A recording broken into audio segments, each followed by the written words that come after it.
तर राष्ट्रीय काँग्रेस 1857चा उठाव यावरती क्वेश्चन आवर्जून आयोगाच्या वतीने विचारताना दिसतात, त्यामुळे ते टॉपिक व्यवस्थित अभ्यासाचे आहेत. पहा, याही परीक्षेत आपल्याला दिसतोय आणि सोपा प्रश्न म्हणून 1887 मध्ये मद्रास येथे झालेल्या भारतीय राष्ट्रीय काँग्रेस अधिवेशनाचे कोणाच्या अध्यक्षतेखाली पार पडलेला आहे. अगदी सोपा प्रश्न. काही राष्ट्रीय काँग्रेसचे अधिवेशन आपल्याला माहिती असणं आवश्यक आहे. त्यात मी तुम्हाला इथं महत्त्वाचे काही मेन्शन करणार आहेच या टॉपिकच्या निमित्त, तर लक्षात घ्या. उत्तराकडे आधी वळू. तर 1887 या वर्षी मद्रास येथे झालेल्या तर बद्रुद्दीन तय्यबजी पहिले 5 अधिवेशन आपल्याला माहिती असणं आवश्यक, मी ते मेन्शन करतो, लक्षात असू द्या.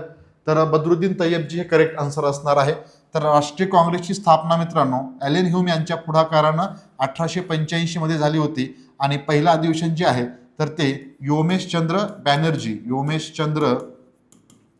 बॅनर्जी यांच्या अध्यक्षतेखाली ते पार पाडलेलं होतं आणि ते कुठे? मुंबई. ठिकाण देखील लक्षात ठेवायचं आहे. जोड्या लावायच्या स्वरूपामध्ये लगेच हा क्वेश्चन ग्रुप सीच्या परीक्षेत पाहायला मिळतो. पहा, म्हणजे हे प्रकार पहा, इथे वन लाईनर सरळ साधा सोपा होता, तर ग्रुप सी मध्ये आपल्याला लगेच प्रश्न पाहायला मिळतो. काय विचारला गेलेला आहे तिथे? जोड्या लावायच्या स्वरूपामध्ये असे प्रश्न विचारला जाईल. ठिकाण आणि अध्यक्ष कोण होते किंवा इयर वगैरे.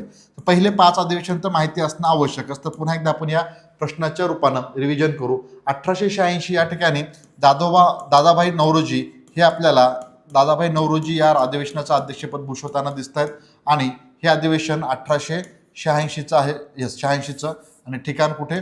कोलकाता. ठीक आहे. त्यानंतर नेक्स्ट 1887 आता इथे पाहिलं आपण सिक्वेन्स, त्यामुळे लिहितोय परत एकदा. तय्यबजी शॉर्टमध्ये त्यांचं नाव लिहितो इथं. तय्यबजी पुढील प्रश्नाकडे वळायचं आपल्याला लगेच. तय्यबजी यांनी 1887च्या मद्रास या ठिकाणच्या अधिवेशनाचं अध्यक्षपद. त्यानंतर 1888 पहिले परदेशी व्यक्ती असलेले ब्रिटिश व्यक्तींनी या ठिकाणच्या अधिवेशनाचं अध्यक्षपद भूषवलं आणि ते पहिलेच नॉन इंडियन होते आणि त्यांचं नाव George Yule. Okay, George Yule यांनी या अधिवेशनाचं अध्यक्षपद भूषवलेलं होतं. आणि अलाहाबाद, आताचं प्रयागराज, आताचं मेन्शन करतो, त्यावेळेसचं अलाहाबाद या ठिकाणी हे अधिवेशन पार पडलेलं होतं.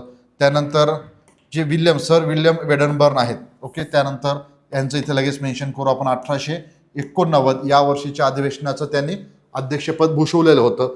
ते अधिवेशन मुंबई या ठिकाणी पार पडलेलं आहे. आणि मित्रांनो 1890 हे पण मेन्शन करू. 1890 मध्ये कोण होते? फिरोजशाह मेहता.